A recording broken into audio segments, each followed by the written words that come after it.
नमस्ते मित्रों। पिछली क्लास में हम लोग संविधान का 1919 का अधिनियम, मोट-फोर्ड रिपोर्ट, मार्ले मिंटो सुधार 1909 हम लोग देखे थे कि वहां से जो संबंधित महत्वपूर्ण चीजें थी वो क्या थी और क्या चीजें वहां से पूछी जाती हैं। आज हम लोग उसी के आगे का सबसे महत्वपूर्ण हिस्सा भारत शासन अधिनियम 1935 को देखा जाएगा। भारत शासन अधिनियम 1935 ब्रिटिश हुकूमत में लाया गया अंतिम अधिनियम था और सभी अधिनियमों में सबसे बड़ा था। 1935 के अधिनियम का सबसे व्यापक प्रभाव भारतीय संविधान पे पड़ा और वहां से बहुत सारे प्रश्न उठते हैं कि यह कार्य कब किया गया था, 1935 के अधिनियम के द्वारा कौन सी घटनाएं घटित हुई थी। तो उन सारे विषयों को हम लोग एक एक करके और बहुत आसानी से देखते जाएंगे कि कैसे कैसे हम उसको समझ सकते हैं। भारत शासन अधिनियम 1935। भारत शासन अधिनियम 1935 आने से पहले कुछ और चीजों को हम लोग समझ लेते हैं कि जब यह अधिनियम आया तो इसके पहले जो 1919 का अधिनियम था उसमें एक बात कही गई थी कि आने वाले 10 वर्षों में हम भारतीयों को और कितनी स्वतंत्रता देंगे, उनका स्वरूप क्या होगा। लॉकडाउन की तरह हर बार यह बात की जाती थी कि अब कितनी स्वतंत्रता। वही बात अंग्रेजों के द्वारा की जाती थी कि अगला अधिनियम जब आएगा तो हम किस तरह से भारतीयों को स्वतंत्रता प्रदान करेंगे। लेकिन ब्रिटेन में आम चुनाव होने की वजह से, भारत में स्वतंत्रता की मांग तेज होने की वजह से यह कार्य उन्हें पहले ही करना पड़ा और उसी क्रम में उन्होंने एक दल भारत भेजा जिसको हम लोग कहते हैं Simon commission. Sir John Simon की अध्यक्षता में, सर जॉन साइमन की अध्यक्षता में, जो कि उस समय वे लिबरल पार्टी के थे। यह प्रश्न आपको याद रखना है, साइमन किस पार्टी से थे। लिबरल पार्टी के सदस्य थे और इनकी सदस्यता में 7 सदस्यीय एक दल भारत भेजा गया। 7 सदस्यीय दल भारत भेजा गया, लेकिन इसकी शुरुआत जो हुई वो 8 नवंबर 1927 को हुई। यानी इस दल का गठन 8 नवंबर 1927 को ब्रिटेन में किया गया और यह भारत पहुंचा 3 फरवरी 1928 को। यहां ध्यान देने वाली बात है, आप बिल्कुल ध्यान दीजिए कि कई बार बच्चे कंफ्यूज हो जाते हैं कि ये कैसे कब हुआ। तो 8 नवंबर 1927 को साइमन कमीशन का गठन ब्रिटेन में किया गया था और यह भारत आने में इसको 3 फरवरी 1928 का समय लग गया। यानी कि भारत यह पहुंचा 3 फरवरी 1928 को। साइमन कमीशन में 7 सदस्य थे और जो 7 सदस्य थे वह विदेशी थे, यूरोपीय थे और इसी कारण से भारत में इसका बहुत ज्यादा विरोध हुआ, व्यापक विरोध हुआ। बहुत बार यह पेपर में पूछा गया कि साइमन कमीशन का भारत में विरोध क्यों हुआ, तो सभी सदस्य यूरोपीय थे, कोई भी भारतीय उसमें शामिल नहीं था। तो अब देखिए यहाँ पे कि साइमन जो था वो किस पार्टी से था, लिबरल पार्टी से था। साइमन कमीशन में कितने सदस्य थे, 7 सदस्य थे। भारत में साइमन कमीशन का विरोध क्यों किया गया, क्योंकि उसमें सभी सदस्य यूरोपीय थे। एक और चीज है यहाँ पे, आप देखिए कि इतिहास जब आप पढ़ेंगे तो इसी साइमन कमीशन के विरोध में लाला लाजपत राय के ऊपर लाठियों से प्रहार किया गया, जिनका आगे चल करके मृत्यु हो गई थी। कांग्रेस का मद्रास अधिवेशन जो कि 1927 में हुआ और उसके अध्यक्ष एमएन अंसारी थे, इन्होंने ही साइमन कमीशन के विरोध का आह्वान किया। यानी कि पूरे देश से कहा कि हमें साइमन कमीशन का विरोध करना है और बहुत सारे नारे लगे कि अंग्रेजों वापस जाओ, साइमन गो बैक। तो ये महत्वपूर्ण है कि कांग्रेस के किस अधिवेशन में साइमन के वापस जाने का आह्वान किया गया। तो मद्रास अधिवेशन 1927 में एमएन अंसारी की अध्यक्षता में इन्होंने कहा कि साइमन को वापस जाना चाहिए, साइमन की कोई बातें भारत में मानी नहीं जाएंगी। लेकिन उसके बावजूद साइमन का अपना रिपोर्ट प्रस्तुत हुआ, उनका सुझाव प्रस्तुत हुआ 30 जून 1930 को। 30 जून 1930 को। तो साइमन की स्थापना 8 नवंबर 1927 को, यानी इसका गठन किया गया। 3 फरवरी 1928 को यह भारत आया। 30 जून 1930 को साइमन ने अपनी रिपोर्ट प्रस्तुत की। इसी बीच जो भारत के तत्कालीन भारत सचिव थे लॉर्ड बर्किनहेड। लॉर्ड बर्किनहेड,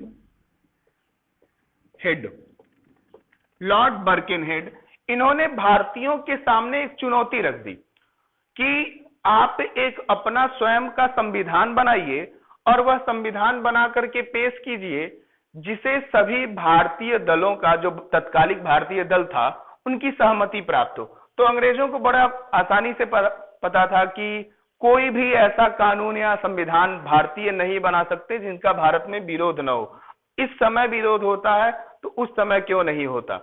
तब भी बहुत सारी पार्टियां थी और लॉर्ड बर्किनहेड ने एक चाल चल दी कि आप एक संविधान का मसौदा तैयार कीजिए जिसे सभी भारतीय दलों की सहमति प्राप्त हो। लॉर्ड बर्किनहेड की इस चुनौती को कांग्रेस समिति ने स्वीकार कर लिया और कहा कि ठीक है कि हम नया संविधान, अपना संविधान का प्रस्ताव तैयार करते हैं। जो मसौदा तैयार करना था उसमें पंडित मोतीलाल नेहरू समेत 9 सदस्य थे। पंडित मोतीलाल नेहरू समेत 9 सदस्य थे और यह जो समिति बनी, इस समिति को ही नेहरू रिपोर्ट कहा जाता है। मोतीलाल नेहरू जो थे वो इस समिति के अध्यक्ष थे और इसी कारण से इसे नेहरू रिपोर्ट कहा जाता है। अगस्त 1928 में इसका प्रकाशन किया गया। भारतीयों के द्वारा जो संविधान बनाया गया उसी को ही हम नेहरू रिपोर्ट कहते हैं। लॉर्ड बर्किनहेड के चुनौती के बाद मोतीलाल नेहरू यानी कि नेहरू रिपोर्ट में कुछ प्रमुख चीजों को स्थान दिया गया। पहला था अधिराज्य का दर्जा, डोमेनियन स्टेट।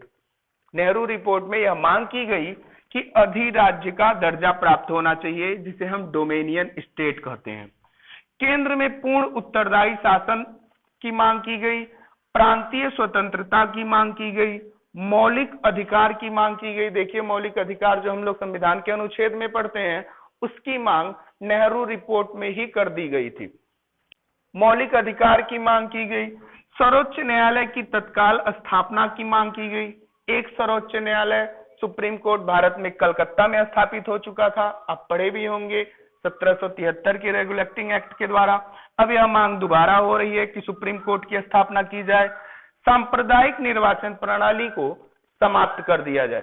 जो 1909 में मार्ले मिंटो सुधार के तहत सांप्रदायिक निर्वाचन प्रणाली की शुरुआत की गई थी, उसे खत्म करने की मांग की जा रही है। देखते हैं मोतीलाल नेहरू का जो यह नेहरू रिपोर्ट आया 1928 में, यह याद रखना आपको 1928 में आया था। 1928 में यह जो रिपोर्ट आया इसका भारत में व्यापक रूप से विरोध हुआ। एक विरोध किसने किया? युवा कांग्रेस ने मोतीलाल नेहरू के नेहरू रिपोर्ट का भरपूर विरोध किया और विरोध करने का कारण क्या था? डोमेनियन स्टेट, अधिराज्य का दर्जा। एक तरह से डोमेनियन स्टेट या अधिराज्य का दर्जा का मतलब यह है कि भारत को स्वतंत्र किया जाएगा, लेकिन कुछ नियमों के तहत कुछ शक्तियां ब्रिटिश हुकूमत के हाथ में रहेंगी और कुछ भारतीयों के पास रहेंगी। तो जो युवा कांग्रेस थे, इन्होंने कहा नहीं, हमें पूर्ण स्वतंत्रता चाहिए, डोमेनियन स्टेट हमें नहीं चाहिए। ये कई बार प्रश्न पूछा गया है कि नेहरू रिपोर्ट का विरोध युवा कांग्रेस ने क्यों किया था? डोमेनियन स्टेट के आधार पर या अधिराज्य के दर्जा के आधार पर। इसी में एक और विरोध हुआ जो सबसे प्रमुख है, उसको हम कहते हैं मुस्लिम लीग का विरोध। मुस्लिम लीग ने भी इस रिपोर्ट का विरोध किया, नेहरू रिपोर्ट का, और उसका प्रमुख कारण था सांप्रदायिक निर्वाचन प्रणाली को समाप्त करना। ठीक, तो दोनों लोग विरोध किए, दोनों लोगों के विरोध का कारण अलग अलग था। युवा कांग्रेस विरोध किए डोमेनियन स्टेट के कारण और मुस्लिम लीग ने विरोध किया सांप्रदायिक निर्वाचन प्रणाली की समाप्ति के आधार पर। उन्होंने विरोध किया और दोनों चीजें पूछी जाती हैं। मुस्लिम लीग के मोहम्मद अली जिन्ना, जो जिन्ना थे प्रमुख व्यक्ति, इन्होंने इसी समय 14 सूत्रीय मांग प्रस्तुत की थी। ठीक, तो ये ध्यान में रखिए कि जिन्ना 14 सूत्रीय मांग प्रस्तुत किए थे नेहरू रिपोर्ट के तत्काल बाद। तो यह नेहरू रिपोर्ट से संबंधित महत्वपूर्ण चीजें हैं। इसमें और भी चीजें थी, जैसे शिक्षा की मांग की गई थी, प्रेस की स्वतंत्रता की मांग की गई थी, सभी लोगों को स्वतंत्र बात की गई थी। तो यहाँ पे ये जो प्रमुख है डोमिनियन स्टेट और सांप्रदायिक निर्वाचन प्रणाली, सबसे महत्वपूर्ण यही है। और युवा कांग्रेस ने डोमिनियन स्टेट के आधार पर रद्द किया था, विरोध किया था। मुस्लिम लीग जो है वो सांप्रदायिक निर्वाचन प्रणाली के आधार पर इसका विरोध की थी। इसी बीच कुछ और घटनाएं चल रही थी, बता देते हैं।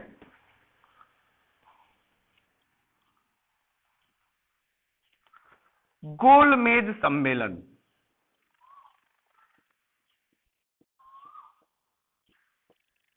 गोलमेज सम्मेलन, देखिए घटनाएं उसी क्रम में चल रही है। गोलमेज सम्मेलन, प्रथम गोलमेज सम्मेलन 1930, दूसरा 1931, 1930, 31, 32। अगर आपको याद नहीं है तो बड़ी आसानी से याद कर लीजिए। प्रथम गोलमेज सम्मेलन 1930, द्वितीय गोलमेज सम्मेलन 1931 और तीसरा गोलमेज सम्मेलन 1932। यह 3 गोलमेज सम्मेलन हुए थे ब्रिटेन में। गोलमेज सम्मेलन पे बहुत सारे बच्चे कंफ्यूज होते हैं, गोलमेज सम्मेलन क्या है। बस बहुत सिंपल सी बात है कि जो सम्मेलन हो रहा है वो एक गोल मेज के पास हो रहा है। चारों लोग गोल मेज पे बैठे हुए हैं, कुर्सी लगा करके, वहां पे कोई किसी का प्रतिनिधित्व नहीं कर रहा है, तो इसलिए हम इसको गोलमेज सम्मेलन कहते हैं। गोलमेज सम्मेलन जो है, इसका प्रमुख उद्देश्य क्या था? भारत में संवैधानिक सुधार, भारत में संवैधानिक सुधार, बहुत बार क्वेश्चन पेपर में पूछा गया गोलमेज सम्मेलन का उद्देश्य क्या था। भारत में संवैधानिक सुधार इसका प्रमुख उद्देश्य था और इसी के तहत एक श्वेत पत्र के माध्यम से, श्वेत पत्र के माध्यम से सम्मेलन के बाद एक रिपोर्ट प्रस्तुत की गई और लॉर्ड लीन लिथगो के द्वारा इस पे कार्य किया गया। लॉर्ड लीन लिथगो, याद रखिए ये बाद के गवर्नर जनरलों में या वायसराय में सबसे लंबा शासनकाल इनका रहा, लॉर्ड लीन लिथगो का। लॉर्ड लीन लिथगो के द्वारा ही आगे चल करके भारत में 4 अगस्त 1935 को भारत शासन अधिनियम पेश किया गया। देखिए पूरे घटनाक्रम है, साइमन कमीशन आया, नेहरू रिपोर्ट हुआ, नेहरू रिपोर्ट के बाद 30, 31, 32 में जो है वो गोलमेज सम्मेलन हुए, संवैधानिक सुधारों का प्रयास किया गया। फिर उसके बाद 4 अगस्त 1935 को भारत शासन अधिनियम लाया गया। अंग्रेजों के द्वारा लाया गया यह अंतिम अधिनियम था और अब तक के सभी अधिनियमों में सबसे बड़ा अधिनियम था। देखते हैं, इस अधिनियम में 321 अनुच्छेद, 14 भाग और 10 अनुसूचियां थी। देखिए पूरा संविधान का एक मसीदा तैयार हो चुका है। 321 अनुच्छेद है, 14 भाग है, 10 अनुसूचियां हैं। आपको याद होगा तो 395 अनुच्छेद है, 22 भाग है और 12 अनुसूचियां वर्तमान में हमारे संविधान में है। इसमें शक्तियों को 3 जगह बांट दिया गया, जो वर्तमान में भी बटा हुआ है। संघ सूची में 59 विषय दिए गए, प्रांतीय सूची में 54 विषय डाले गए, समवर्ती सूची में 36 विषय डाले गए। तो इस समय भारत शासन अधिनियम 1935 के द्वारा भी शक्तियों को संघ, प्रांत और समवर्ती सूची में विभाजित कर दिया गया था। और सबसे महत्वपूर्ण घटना क्या हुआ था? बर्मा को भारत से अलग कर दिया गया। बहुत महत्वपूर्ण है, कई बार पेपर में पूछा गया। बर्मा यानी कि वर्तमान में जो म्यांमार है वो कभी बर्मा हुआ करता था और वह भी भारत का हिस्सा था, लेकिन 1935 के अधिनियम के द्वारा बर्मा को, म्यांमार को भारत से अलग कर दिया गया, एक अलग देश बना दिया गया। 35 के अधिनियम के बाद भारत में जो घटनाक्रम हुए वो फरवरी 1937 में 11 प्रांतों में चुनाव कराए गए। 11 प्रांतों में चुनाव कराए गए। 6 प्रांतों में कांग्रेस की सरकार बनी। ध्यान देने वाली बात है, 11 प्रांतों में चुनाव कराए गए। 37 में, ये आपको पेपर में इसी तरह से दिया जाता है, फरवरी 1937।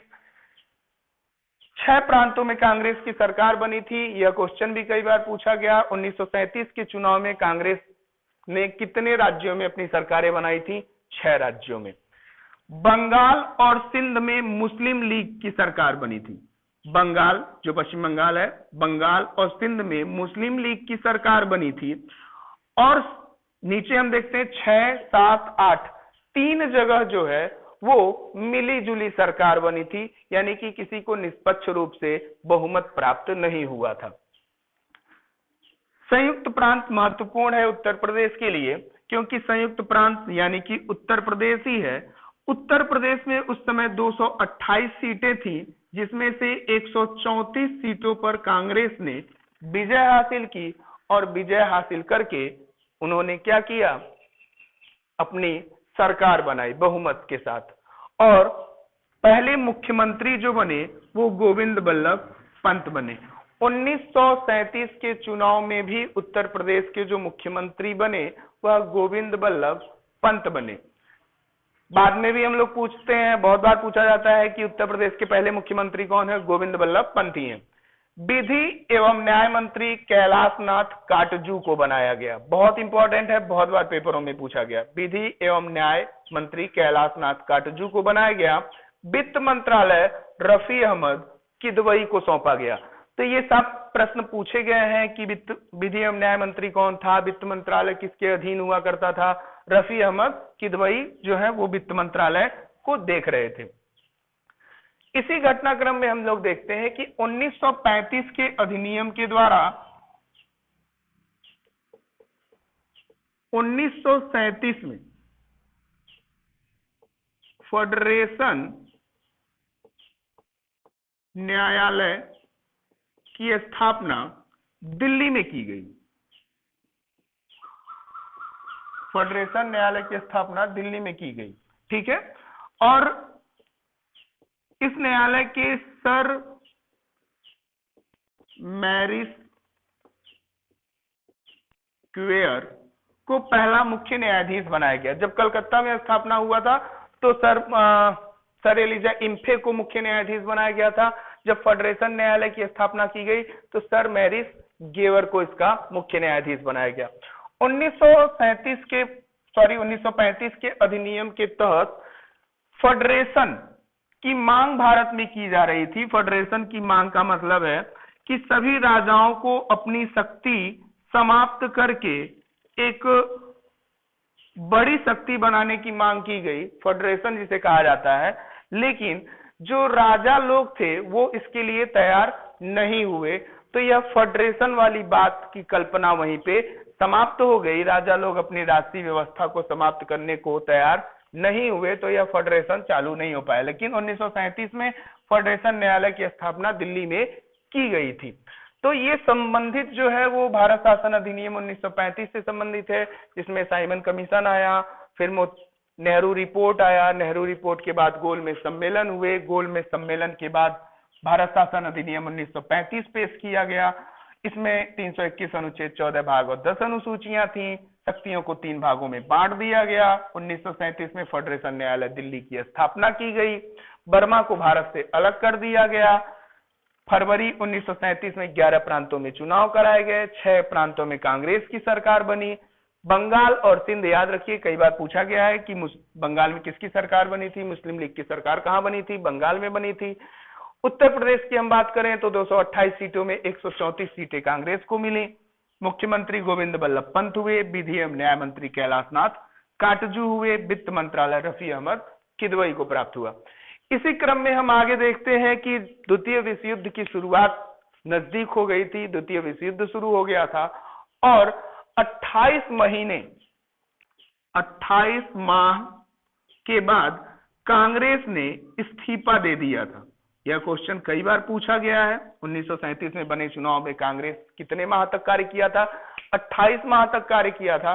कारण क्या था कि बिना पूछे कांग्रेस से द्वितीय विश्व युद्ध में भारतीयों को शामिल कर दिया गया लॉर्ड लिनलिथगो के द्वारा। यह क्वेश्चन याद रखिए, उस समय जो भारत के वायसराय थे लॉर्ड लिनलिथगो थे, और इसी के विरोध में कांग्रेस ने इस्तीफा दे दिया। मुस्लिम लीग ने मुक्ति दिवस मनाया कांग्रेस के इस्तीफा देने के बाद।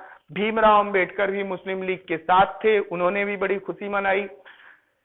इस सारे घटनाक्रम के बाद जो भारत में आया उसे हम क्रिप्स मिशन के नाम से जानते हैं, फिर कैबिनेट मिशन, फिर भारत के संविधान का विकास, जो हम लोग अगले क्लास में देखेंगे। तब तक के लिए धन्यवाद।